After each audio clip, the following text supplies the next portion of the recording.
The world of Mato Seihei no Slave is one of give and take. On the one hand, Japan greatly benefits from the resources from the Mato dimension. On the other, monsters, called Shuuki, are constantly invading the real world and trying to kill people. The 10 squads of the Mato Defense Corps exist to suppress these monsters and mitigate the damage they cause. Each squad is led by a different woman, as women are the only people who can receive powers from the special peaches obtained in Mato. Our protagonist, Yuki, is only involved because of his affinity with the captain of the 7 squad's power to pull the full potential of those she touches out, transforming him into a fighting monster, all in exchange for rewards that aren't safe for YouTube and making him pretty much the only man in the army. Because. However, lately their job has been made much more difficult by the discovery of the existence of the 8 Thunder Gods, mysterious beings that want to destroy humanity.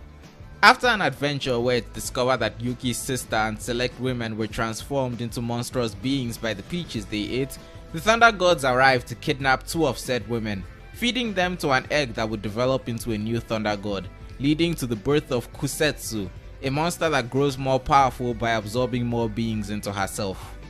Born with the personality and abilities of the women she had consumed, Kuusetsu sets out to the human world to find more women to consume and satiate her hunger for more power. And it was this decision that led to her drawing the attention of 2 notable captains of the Mato Corps, Kyoka Uzen, the chief of the 7th squad and the female main character, and Mira Kamiunten, the chief of the 2nd unit, and one of my personal favorite characters in the story. Mira sets a striking image, with the spiked hair and traditional style of the captain uniform substituted for an open jacket and wrapped chest. She perfectly strikes the image of a delinquent girl. She might also just be Kyoka's biggest rival for the seat of the commander of the Defense Corps, having been served her first loss as a gang leader by her female MC before they reach their current positions as captains. However, that gruff exterior and confident demeanor simply hide her true nature. Mira is compassionate and honest, with a strong sense of justice and a disdain for the monsters that attack innocent people. And her observational skills are not one to scoff at, having already figured out that something was going on between Kyoka and their fellow captain Tenka, but being willing to wait for when the time was right to be told the truth, because she trusts her rival.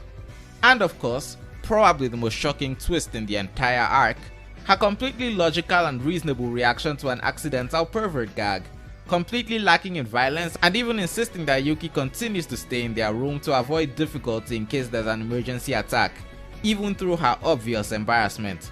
For a second, I thought I'd accidentally switched over to reading something not made in Japan. But then we get to the real fun stuff as the operation to rescue the captured women is finally underway.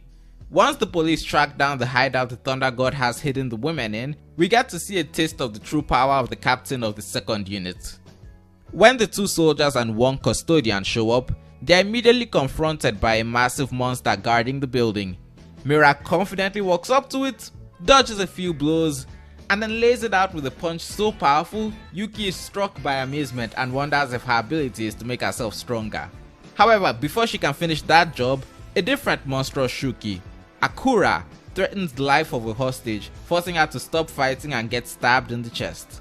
But before the reader has time to contemplate that, her body dissolves and a second mirror drops from the sky, shattering the Shuuki's arm with a savage kick and rescuing the hostage. As Kyoka easily dispatches the first guard, we get more insight into the kind of woman Mira is. A woman so inspiring that her vice captain's ability manifested as a rare type that only affects one person.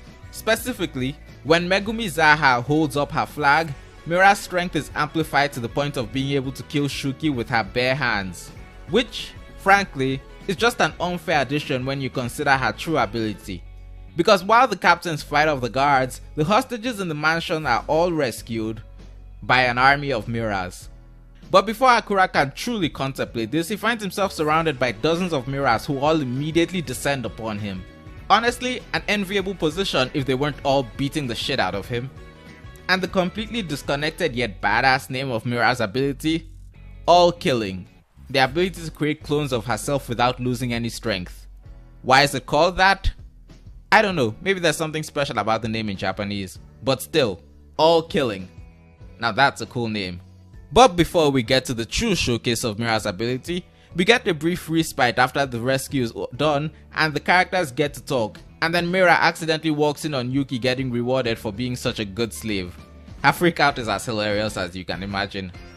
However, this short break is short-lived as Kuusetsu shows up in Yuki's room, paralyzing him before he can react. She is angry about all her work going to waste, but she's also curious. Yuki is considered special by her fellow thunder god Shikoku, so she decided that she's gonna take him instead. But first, she wants to experiment. While she was collecting women, she walked in on one of them engaging in less than family-friendly activities. So she wants to know what the big deal is. But before this manga can get, well, about as racy as it normally is, honestly, Yuki manages to call for Mira, and the fight begins. I hand over this victory to...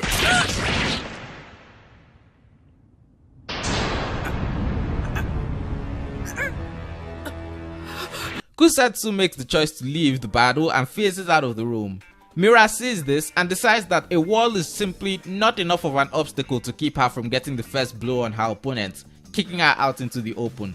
Enraged, the Thunder God throws her off and goes in for a kick, an attack met with equal force. The captain then activates her ability, summoning a group of clones. Clones that are quickly dispatched by Kuusetsu's beautiful attack, leaving Mira to go in for the kill. But before she can land her attack, she's then cut apart, only for the original to show up behind her and punch the supposed god. However, Kuusetsu had already activated one of her stolen abilities, making the punch slip right across her slippery face. Now enraged by this woman who has the audacity to strike a god, Kuusetsu decides that the only reasonable choice is to release most of the Shuuki she has sealed in cards throughout the city in order to distract her opponent. These cards were given to her by Shikoku to make sure that she stayed safe, as the plan was for her to retreat if she was in danger. A truly untenable situation, but not one Mira can't handle. Focusing her cloning ability on numbers over strength, she unleashes a horde of herself to rescue all the civilians, assisted by Kyoka for the particularly strong beast her clones can't handle. We then get more information and figure out exactly how Mira developed this power, as she's always believed that simply having one body was not enough for her to protect everyone she leads, and so she manifested the ability All Killing. Seriously, what is with that name? As Kuusetsu makes the leave though, Mira laughs at the idea of a god running away from a fight, going so far as to call her ugly, which, after all the times Kuusetsu's gone out of her way to describe herself as beautiful, makes sense as an insult to bait her to stay in the fight. Because obviously, can you imagine unironically calling either of these women ugly? Mira is determined to not let the monster escape, even if she's exhausted her clones. Leaping over her opponent, she feigns a punch that won't work before delivering a savage kick. She even reacts fast enough to catch two feather blades aimed at her back, flying for her blind spot. Though this is enough of a distraction for her opponent to throw her off, threatening to attack her from above as she falls. But the captain won't be killed so easily. Squeezing out even more of her strength, she creates yet another clone and uses herself as a platform, launching forward and shoulder checking the god, boldly declaring that she is going down. Recalling Shikoku's warning about humanity's ability to bring out unexpected strength, Kuusetsu decides that it's time to get serious and powers up, stopping Mira's attempt to slam her face into the ground and throwing her off, now ready to deliver Mira's deserved divine punishment. By now, the clones are all returning to the fight, though as they were created with a focus on numbers, they can't really last long against the enraged god. However, they do allow Mira to get close, delivering a flurry of blows too fast for her opponent to make herself slippery to avoid. But it's no matter as Kuusetsu simply eats her punch like it's a beautiful woman and sends her flying. Now sure that the one that didn't break apart is the real Mira, Kuusetsu dodges yet another Mira clone, uninterested in them, and goes in for the final blow, and is shocked as the Mira she hit dissolves before her. Another clone. The first one she had avoided had been a distraction, so Mira could squeeze out even more strength and substitute herself with another double. The Mira she dodged and the original both come in, delivering a savage blow on either side of her, crushing her heart between their fists. She said she wanted to experiment, and she just got pounded in on both sides. Kuusetsu, initially frozen from the impact, smacks the captain aside, commenting that with more clones, she could have killed her. But she spent too much of her power saving the whole city, so she asks if she's ready to pay the price for saving all those people. But Mira is unperturbed. All she's ready for is to save everyone and defeat the god. At no point in this fight has she considered that she could only do one.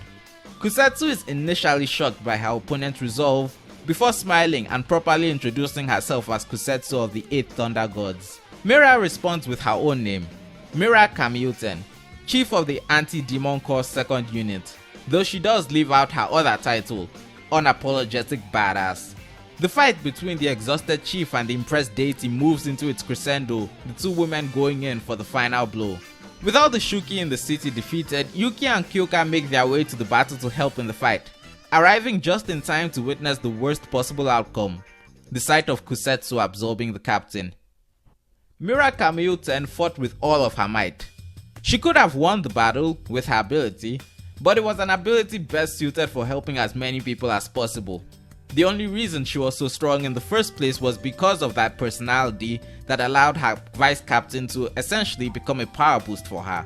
And even with most of her strength dedicated to saving everyone, her resolve didn't falter, and she still came close enough to victory to turn the god's anger at her attacks into respect for her strength and beauty. Mira pulled out all the stops to defeat a god and make sure no one died, saving everyone and outsmarting her opponent. An admirable attempt, even if she fell just short of total victory, leaving the rest of the battle to the main characters. But that's a story for another day. If you enjoyed this video and would like to see more, don't hesitate to hit the like button and subscribe for more content. And thank you to No Operator for inspiring this video. I might make another one like it. Until then, thank you and good day.